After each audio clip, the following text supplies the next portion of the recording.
Hello, everyone.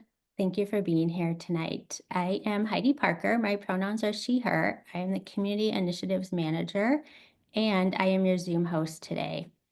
This program is presented as part of Hope for LA, a special weekly series that aims to support our Los Angeles community amidst the unprecedented wildfires that have devastated our city. Each session will offer a supportive space for connection and healing as we navigate recovery, rebuilding, and restoration. We are recording today's session in speaker view to be shared on our YouTube channel, and you are welcome to participate as you feel comfortable. Our session today is scheduled for 1 hour, and feel free to add questions in the chat as they arise or use the raise hand function. We are grateful that you have joined us tonight, and we want to take a moment to recognize the profound mental, physical, and emotional impacts of this challenging time. Before we begin, we would like to acknowledge the Tongva Nation, on whose home and land the unceded territory of Los Angeles resides. As we are reminded of our environment's vulnerabilities, we hold respect and gratitude for the Tongva people who still consider themselves the caretakers of this land. By their example, we are reminded of our responsibility to our planet and to one another. Let us reflect on and honor with gratitude the Indigenous communities of past and present on whose land you are joining from today.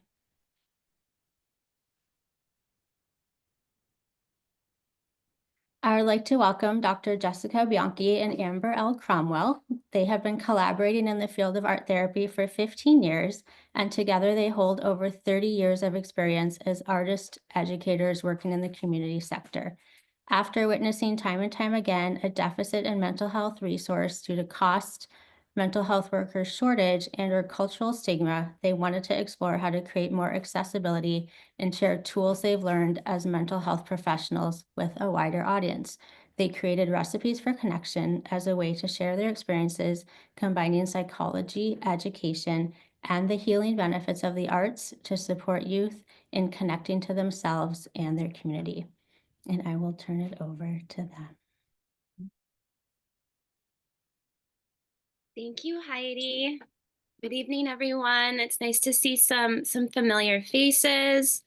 Thank you all for being here. I have actually been I've been away for about 2 months. I've been on sabbatical. I'm a professor at Loyola Marymount University. I'm an art therapist, licensed marriage and family art therapist, and I also direct the Helen B. Landgarden Art Therapy Clinic.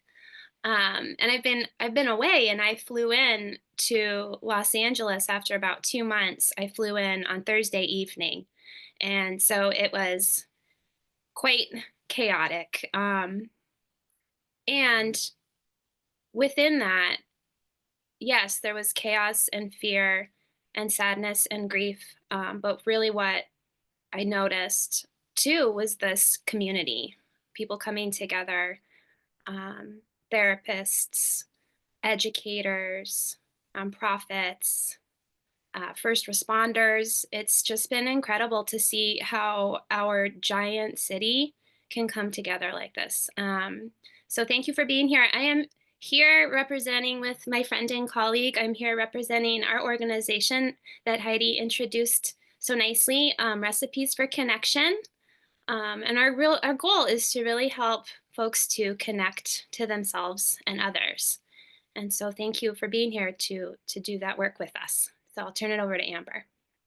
Hi, everyone. Thanks for joining us. My name's Amber Cromwell. I also work at Loyola Marymount University with Jessica in our Helen B. Landgarden Art Therapy Clinic. The title of our presentation, our workshop, what we're doing with you today, Cultivating Stability Amidst Uncertainty Through Art. And I'm really excited to talk about this topic. This is something that I'm so thankful that I discovered so early on in my life. I'm really passionate about bringing it to others. Before I even knew the term art therapy, before I became an art therapist, I love how affirming it is the more and more we know about art making and the healing benefits, and now we have research and science that's really backing up what I already knew from a very early age. So I'm very, very happy to be here. I'm going to let you know just a little run through of what you can expect for us today. The first thing we do whenever we do any meeting is we talk about our community agreements. And I think setting that frame, holding that frame is so important, that we all feel this is a safe and inclusive space. So I'll just read through the community agreements you see here on the right. I will do my best to maintain this as a safe and inclusive space. I will be gentle with myself and others as we try new things. And I will stay curious. I will stay curious. I will stay foolish. I will be mindful of my inner critic. And if the inner critic comes today, I will simply ask to please step away and I can focus on my art. So if we all agree to that, we can see some thumbs up emojis in the space. That's great. So this is a little bit about where we're going and how we're going to get there. We hope by the end of our time together that you will connect with the beautiful people who are in this Zoom room tonight. I see 45 participants. That's amazing. We're going to review the impact of crisis situations. This is just helping us name our experience and normalize the intensity of emotions that come. We're going to explore a little just the why and how. Why is art so helpful in these situations? And how can you use it to its best benefits? And then how we're going to get there, of course, we're going to make art. Our goal is to talk less and more art. So we will be guiding you through a grounding art exercise that will help you with healthy distraction. That's one thing you can expect about tonight, that we're accessing the positive vibes from art making. That's our attempt. Being mindful, of course, we're all going through so much. So we hope that by the end, you will feel perhaps a sense of containment from what we're going to lead you through today. Thank you, Amber. So, as Amber was saying, we're just going to begin with some definitions just to begin, not fully, but begin to describe what we're going through independently and collectively. And so, what is a crisis? Right? And I have a definition here. A crisis causes an imbalance in an individual or system. A hazardous event disrupts the person's system's ability to stay balanced. This makes it difficult for them to cope in healthy ways and makes the person or system particularly vulnerable. Coping strategies that previously helped the individual or system no longer work. So we are in crisis. I actually was just on a phone call earlier today. Some of you may know her, Dr. Paige Asawa and Carla Leopold. And these are two art therapists that have done an extensive amount of work with disaster relief. They responded to Hurricane Katrina. And so just to hear them speak about the state in which our city is in, that it's chaos, it's crazy, it's disorienting. Amber, you can go to the next slide if you'd like.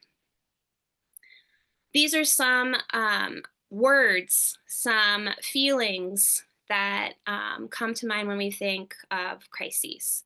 So this feeling of being discombobulated, disoriented, we don't know what is going on.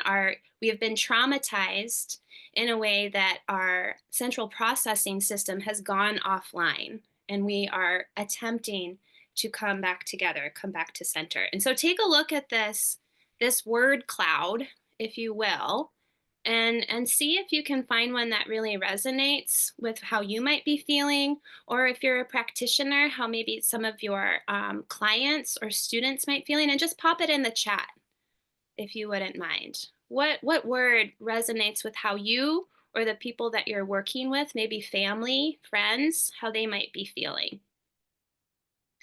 Or if there isn't, if it's missing from this word cloud, please add it to the list. Yes, fuzzy, heavy, unfocused, disoriented, foggy, numb and sad. Yes. Heartbroken, overwhelmed, burnt out. Yes, all of those. And we can see that it's a spectrum. Our experiences and how we react and where we are in position to this crisis will have us experiencing different things, and our developmental level, right? So if we're looking at these words and some of the ways that our younger community members might be showing their crises symptoms. I'm thinking about children, right? They might be irritable or agitated. They might be in a daze. They might be very lethargic or unfocused, right? They can look different for a lot of different people. Yes, heavy heart, frazzled, overwhelmed. So let's think about what would be the opposite. What would be the opposite of some of those words? Can you go back for a second, Amber? Yep. And if you could put those in the chat, what might be the opposite of disorganized, right? Or um, unbalanced?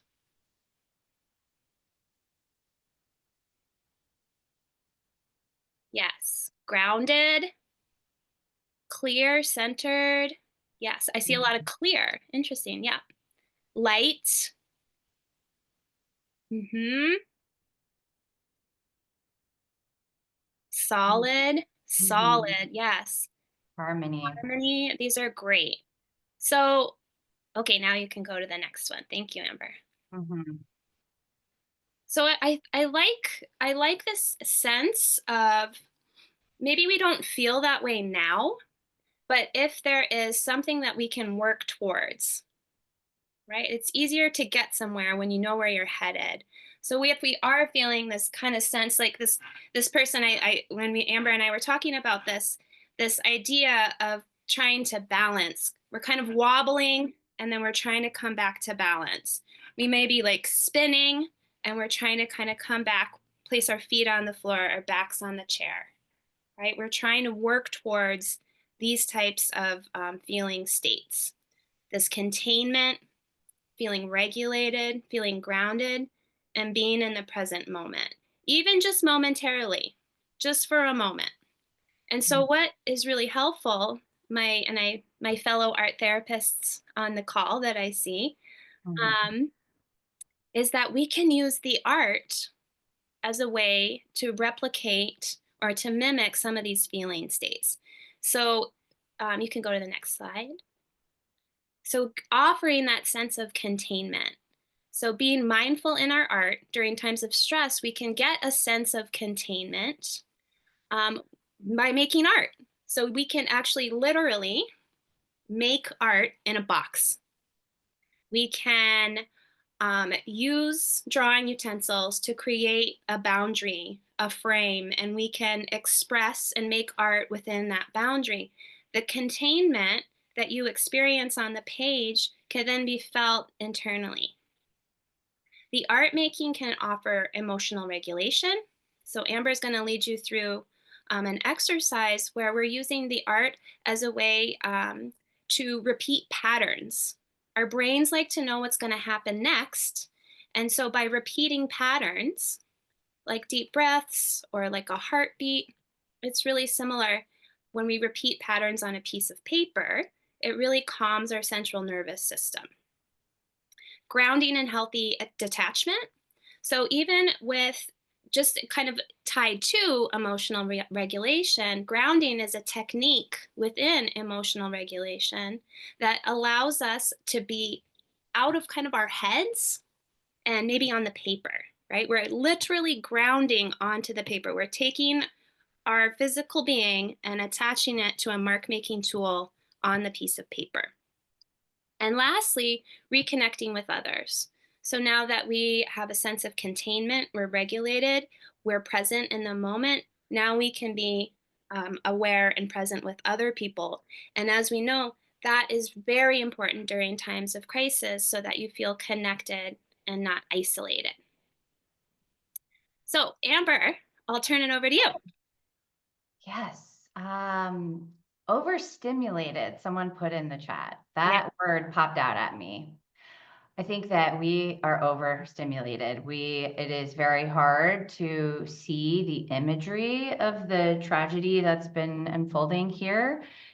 If you're here, or if you're somebody who was from Ohio, I saw, no matter where you are, there's this collective experience of witnessing what we see in media. So imagery is very stimulating, overwhelming. And so this is, I saw someone also mention a Zentangle. I like that. That's a Zen, you could call this a Zentangle, untangling your thoughts.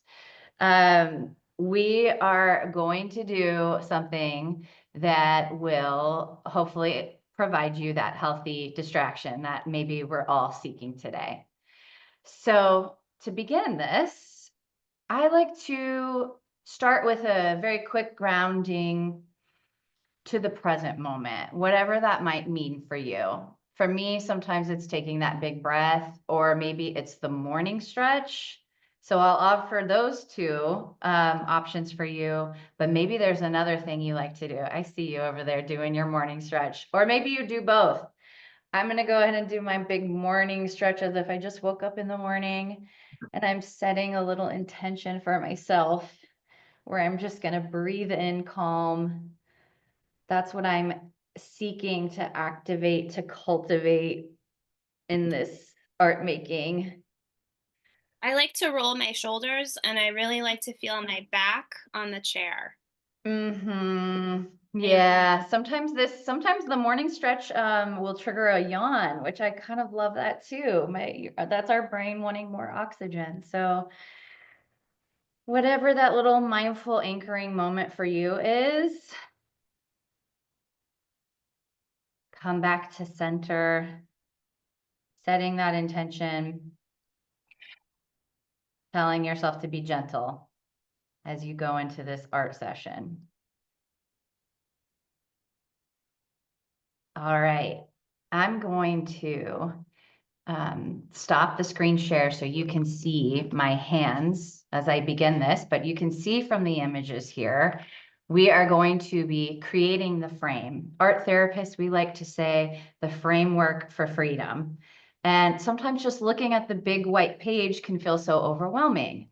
And so this is a practice of offering ourselves that containment by making a physical barrier for what we're going to be making art, the space that we're going to use. So the tools that you want to work with today, whatever you have, right? Whatever you have, what you're working with is just fine. I do like to use watercolor. I find that it is very fluid and it gives me a sense of calm, but this will be a mindfulness practice for you. First of all, if you have any watercolor, if you don't, that's okay. Use what you have. But does watercolor make you feel calm, or does it make you feel frustrated? Sometimes it can be different for how you're feeling today. I'm going to be accessing my watercolors, and then I'm using a Sharpie and just a white piece of paper. So the first step is we are going to draw a barrier on the page to work in. You get to decide, do you want it to be big, or perhaps you want it to be small? Maybe you want to make a few different small versions for yourself. Let's see, Jessica, do you have your materials? Are you going to be making one with me so you can maybe show them a different spotlight Jessica oh, there you go. Perfect. Oh, look at your cute little journal. Did you bring that to Italy? I did. I love that. I have a small piece of paper today and a felt tip pen and markers. Perfect. All right. So this next step, we are going to be drawing a circle. You can draw it in the center if that feels like where you want your circle to be. You can draw it up on the side. It's really, I want you to be mindful if you ever have a little voice that says, oh no, I didn't do it right. Let it go. That's why I encourage you to use a pen or a Sharpie, no pencils, right? Like let it be how it's going to be. So we're drawing a circle. somewhere that will kind of be your center point, but it doesn't have to be directly in the middle. And I'm going to start sectioning off my drawing, my frame. I'm going to use straight lines. You can use curved lines, but having it connect through your center. And as we do this, I will also say, slow down. Focus on the physical sensation.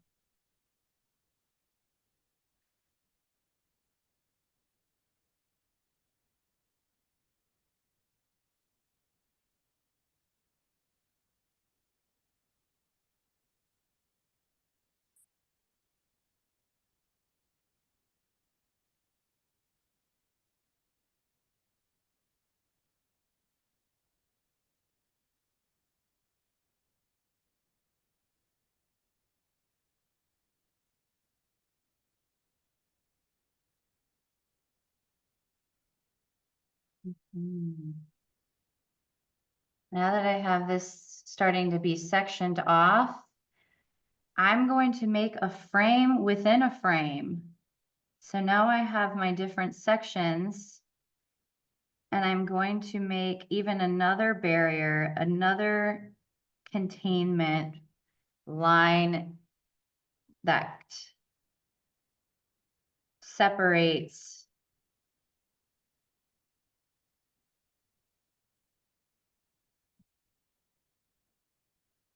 one of the reasons I do this is because if I'm using watercolor or another loose medium, this helps me so that they don't start blending and bleeding into each other.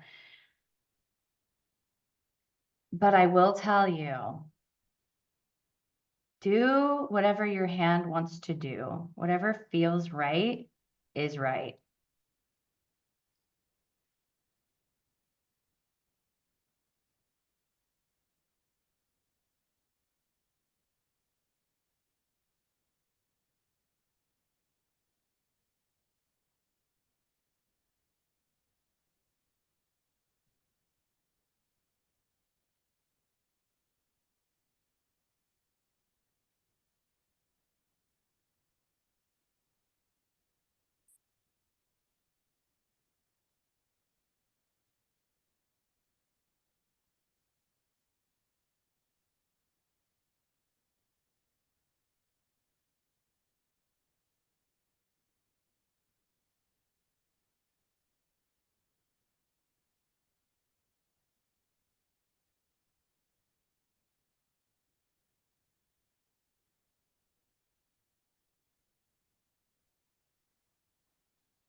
It should start looking a little something like this.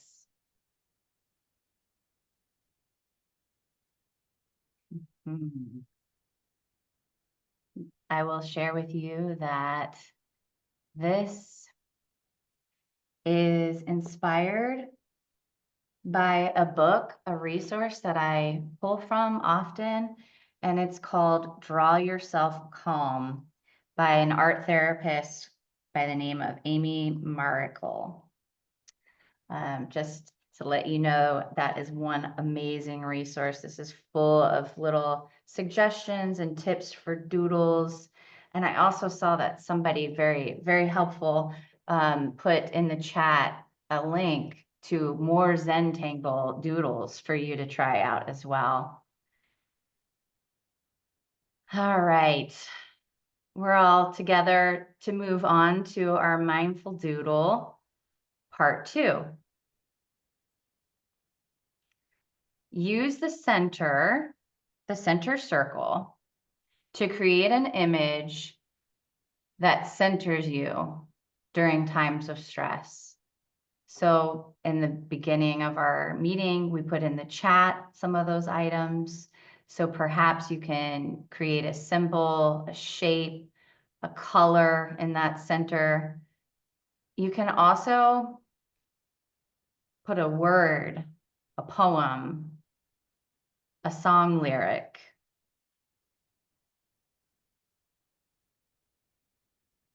Step 2, fill in the shapes with colors that you find pleasing.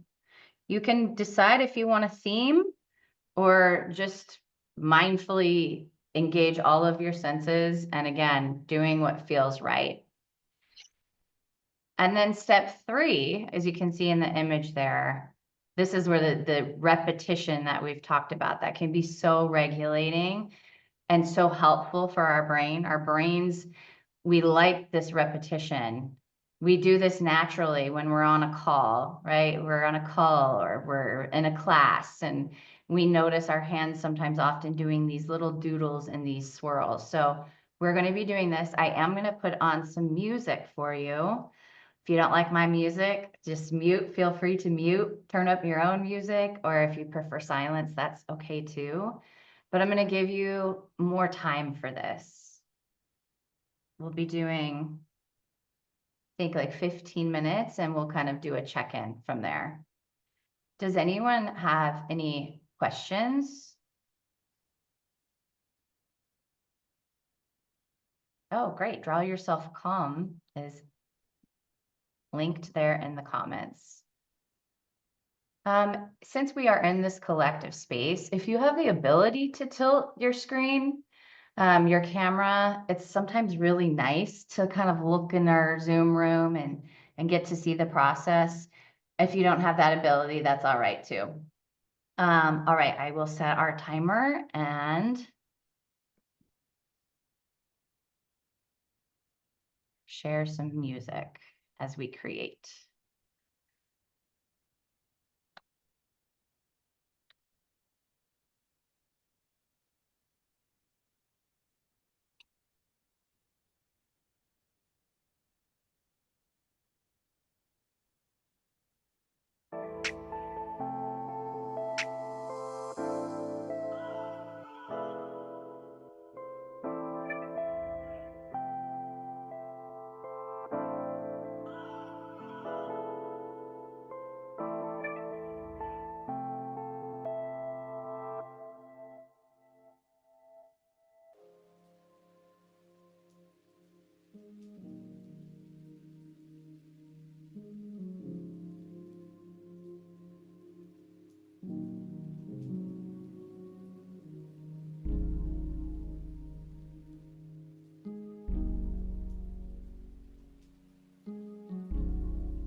have about 6 minutes and 20 seconds on our clock left. And I want to tell you that this can be a work in process, I like to say. So do not feel in any way that you need to be finished. I like to think of art like pizza. The more layers, the better. So take your time, unhook yourself from outcome. And we have just about 6 minutes now left.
Read in the room, read in the Zoom room.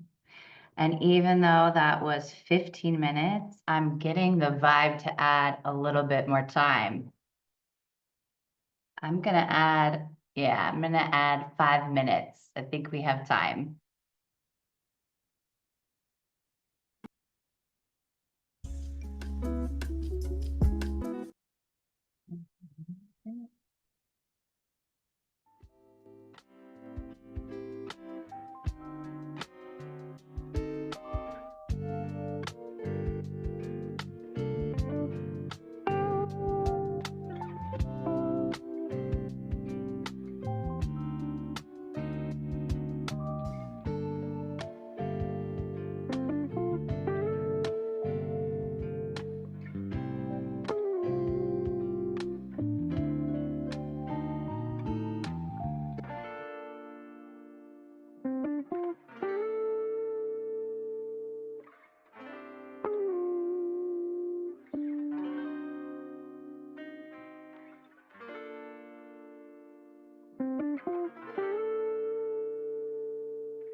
Oh, beautiful making art with you this evening. And while we're finishing up our last couple of minutes, I'm going to offer you a prompt to think about as you put on your final marks for this evening.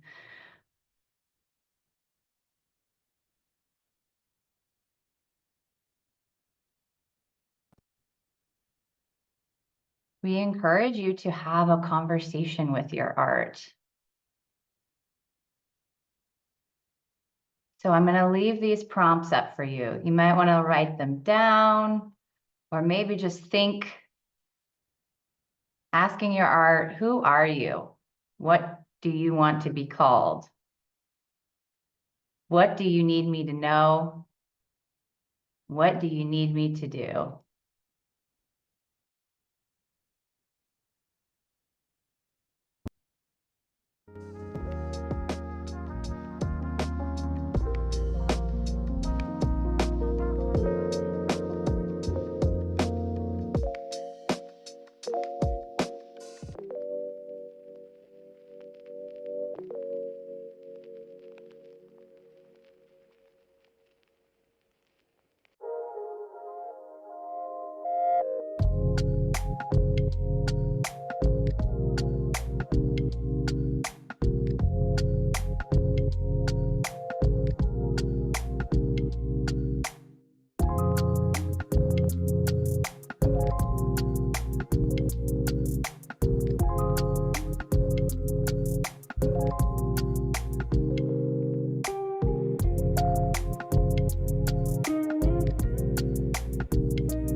Oh my goodness. I could go on for so much longer. I don't know about all of you. I was finding it hard to stop too. Whenever I get into these doodles, they're so powerful. It's such a nice and research evidence-based way to really calm and center. And so hopefully this was a refresh on a tool that you already knew. Those practicing clinically or engaging in this process yourself. But as we are all challenged in these times, it's really important to find some space to ground,